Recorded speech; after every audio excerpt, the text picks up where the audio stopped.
Thanks for...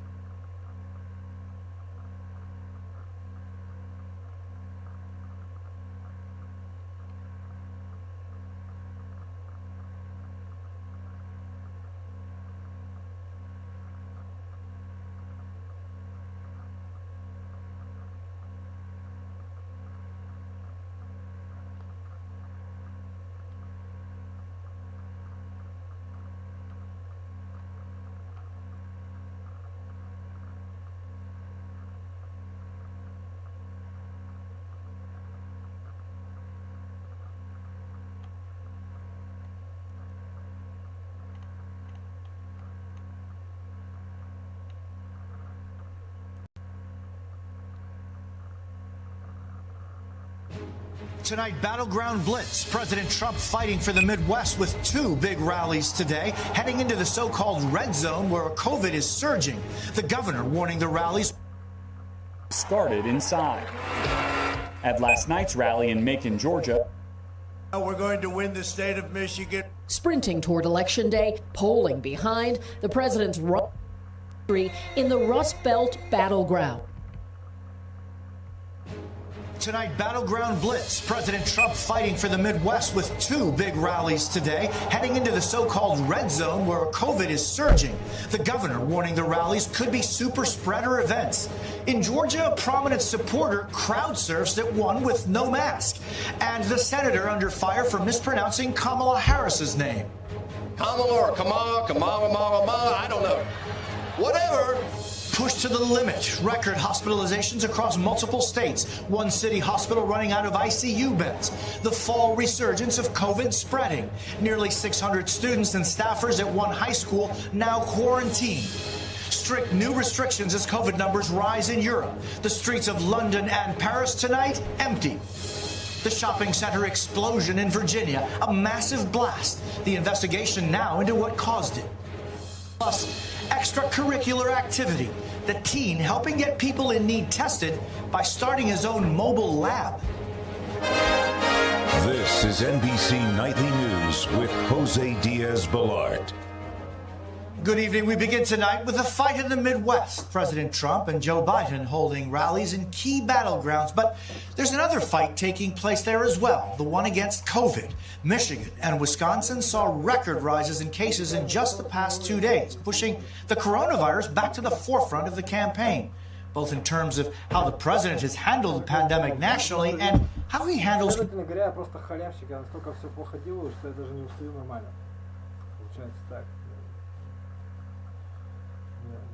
Я не понимаю, да, то есть, ну или у нас это тоже тематика. Concerns his own rallies may not be safe. And Wisconsin saw record rises in cases in just the past 2 days, pushing the coronavirus back to the forefront of the campaign, both in terms of how the president has handled the pandemic nationally and how he handles concerns his own rallies may not be safe. We have coverage from across the country tonight. And we begin with Kelly O'Donnell. Tonight, the fight for a second term starts in Michigan. President Trump trying to defend what was his surprise and narrow victory in the Rust Belt battleground. 17 days from now, we're going to win the state of Michigan. Sprinting toward Election Day, polling behind, the president's run hard strategy looks to recapture that outsider candidate persona. Suburban women, you're supposed to love Trump?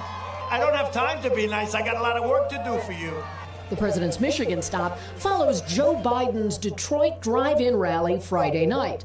Biden has no events today. Motor City, USA. Honking replaced crowd applause to keep a COVID social distance. We don't panic. He panicked. And his reckless personal conduct since his diagnosis has been unconscionable. The longer Donald Trump is president, the more reckless he gets. Many Americans, like these North Carolina voters, already casting ballots, with 43 states and the District of Columbia offering early options. The president led his anxiety show last night in Macon, Georgia. Could you imagine if I lose my whole life? What am I going to do? I'm going to say, I lost to the worst candidate in the history of politics. That same Georgia crowd witnessed a campaign controversy when Senator David Perdue, up for re-election, appeared to mockingly flub the name of his Senate colleague, Kamala Harris. The most insidious thing that Chuck Schumer and Joe Biden are trying to perpetrate, and Bernie and Elizabeth and Kamala, I don't know. Whatever. Georgia Democrats pounced, calling it a racist tactic. Perdue's campaign responded that he simply mispronounced Senator Harris's name, and he didn't mean anything by it. And Kelly joins us now from Nevada, where the president arrives tonight. Kelly, the president didn't win Nevada in 2016. Losing narrowly, Jose, and he hopes that Nevada could be part of a way he could expand his map or offset a loss in the Midwest. The president has ties here that he's leaning on, owns property here, and Nevada is one of 5 states he's visiting over 3 days. Jose? Kelly O'Donnell in Las Vegas, thank you. The president's rallies this weekend, not just a political flashpoint, but a public health one as well, with local government and health officials warning the large crowds could become super spreader events in states where the numbers are hitting record highs. Garrett Hake is in Wisconsin with more. Tonight, a crowd of thousands of mostly maskless Trump supporters packed together on an airport tarmac. I have a mask. I might put it on if I sit down next to somebody, but I'm healthy and I'm not that concerned about it. It's overblown. Wisconsin's governor accusing the president of encouraging a super spreader event with tonight's campaign rally. I sure would ask him personally, have people wear a mask, have them be physically distant. I don't think he'll do that. There's been no indication that he's willing to do that. This as Wisconsin sets records for new cases and hospitalizations this week. More than 1,500 Wisconsinites have died of COVID-19, prompting a group of doctors to warn of dire consequences. President Trump's rallies endanger public health, and they have become platforms for him to spread medically inaccurate information.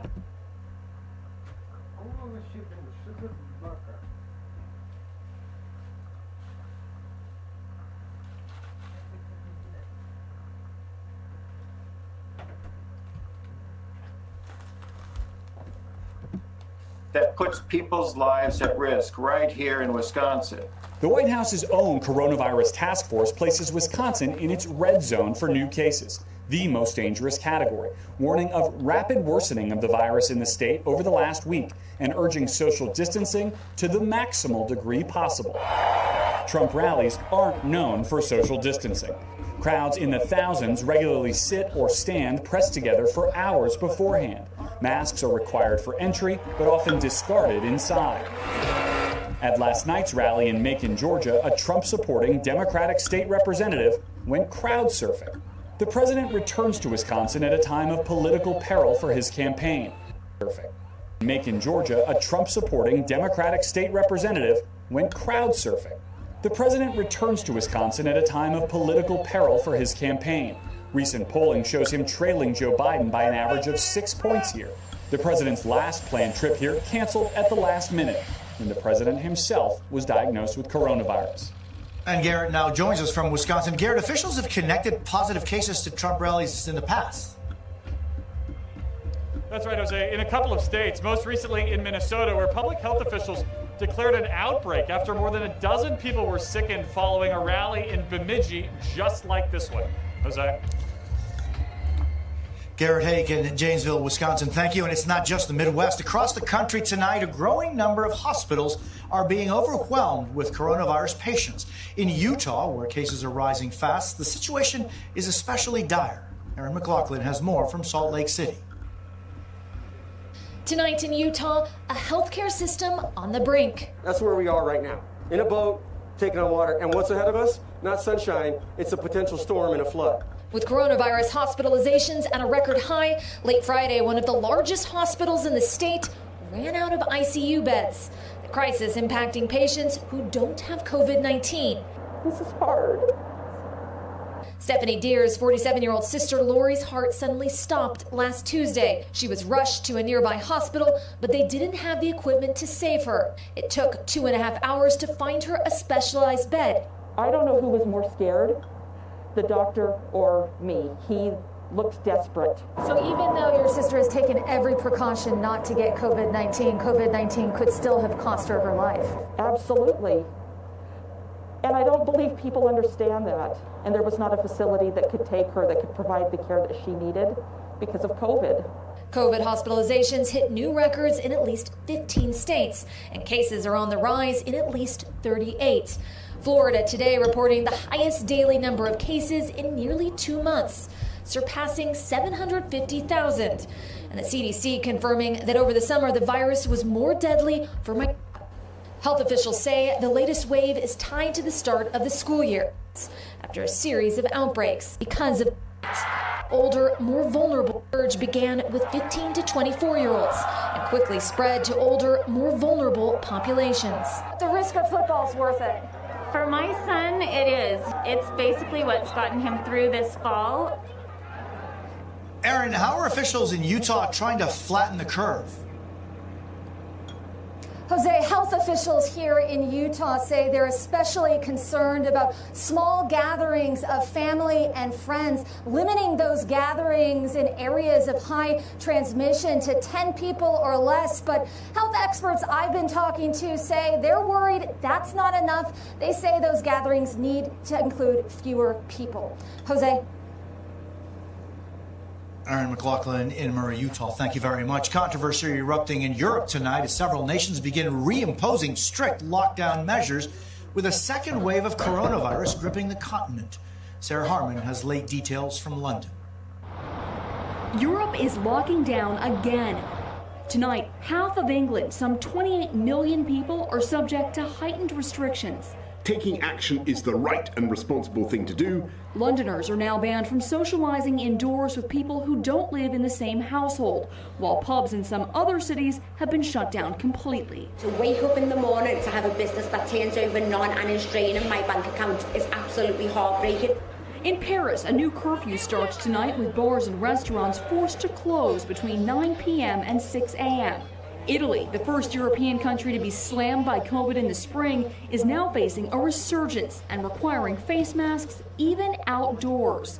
Spain imposing a state of emergency in Madrid. Amid the restrictions, signs that pandemic fatigue may be setting in. With anti-lockdown protests in London. And one mayor in Northern England flat out refusing to enforce the strictest measures. They are asking us to gamble our residents' jobs, homes and businesses and a large chunk of our economy on a strategy that their own experts tell them might not work. We would never sign up for that. As cases continue to rise, some UK health experts warn it may already be too late and warn a full lockdown is the only way to slow the spread. Sarah, how seriously are UK residents taking these new restrictions? Well, we're here in Covent Garden in central London. Normally, this street would be buzzing on a Saturday night. Instead, you can see it's completely empty. It's a bit early to say how... Frightening scene from Latino voters eligible to vote in the upcoming elections. 32 million. There are more Latinos who could cast a ballot for president here than voters who vote in all of Spain. In partnership with Telemundo, we spoke to these voters across the key battleground states of Arizona and Florida. NBC's Gotti Schwartz reports from Phoenix and Telemundo's Nicole Suarez. Thanks for checking out GuitarTricks.com recently. We're running a special right now that's really cool. This is the best time to join. 16 days to Election Day, and here is the biggest question. Can Donald Trump change this map? Can Donald Trump find a path to victory, meaning a path to 270 electoral votes? You see how we have it right now, lopsided for Joe Biden. 290 electoral votes now, all are leading Biden's way. Only 163 for President Trump. So he needs to engineer a huge comeback. Look at the toss-up states on our board, plus Maine's 2nd Congressional District. Just look at these toss-up states. Let's assume they've all voted Republican before. They all voted Republican in 2016. Even if Trump won Iowa, won Ohio, won North Carolina, won Georgia, and won Florida, even if he swept the toss-up states on our board, it would still not be enough. Joe Biden would still have the lead. Donald Trump's hill is steeper than steep because Joe Biden is competitive in every one of these states. And yet, Democrats are nervous, warning against complacency, worried they have seen this movie before.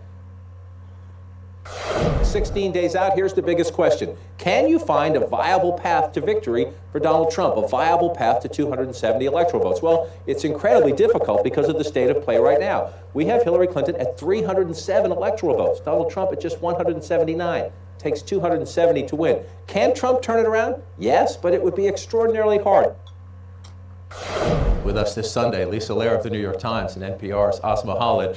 That's a little creepy when you look back at the flashback, but that is where we were 4 years ago on this day. The question, Asma, is the Biden campaign sent out this email from the campaign manager yesterday to supporters and donors saying, don't believe the numbers. Please don't believe the numbers. But one of the interesting things about this race that makes it different is the stability. If you go back to Joe Biden's lead, this is NBC Wall Street Journal polling, a 12-point lead over Donald Trump at the beginning of the year.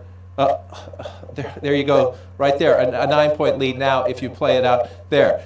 So it's stability in the lead. If you look at the biggest, most important voting group in America, that is women voters. Let me try to slide this one over here. Look at this. This is the gender gap, NBC Wall Street Journal numbers. It was big at the beginning of the year. It is even bigger now. So there are comparisons to 2016, but there also are big differences, including the stability of the Biden lead.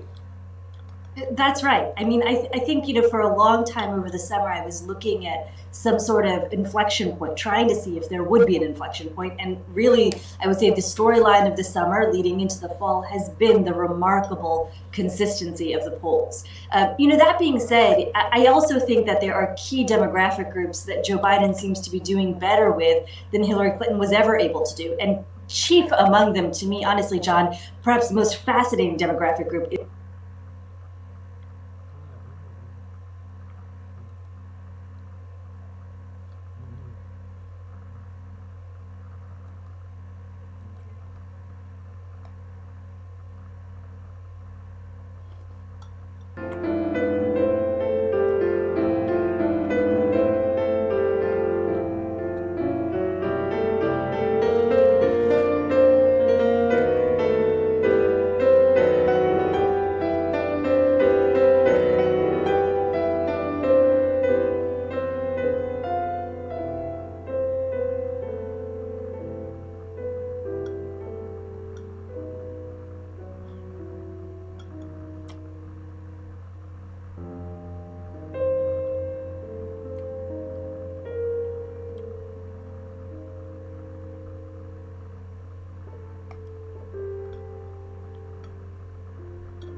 Train, it's only train.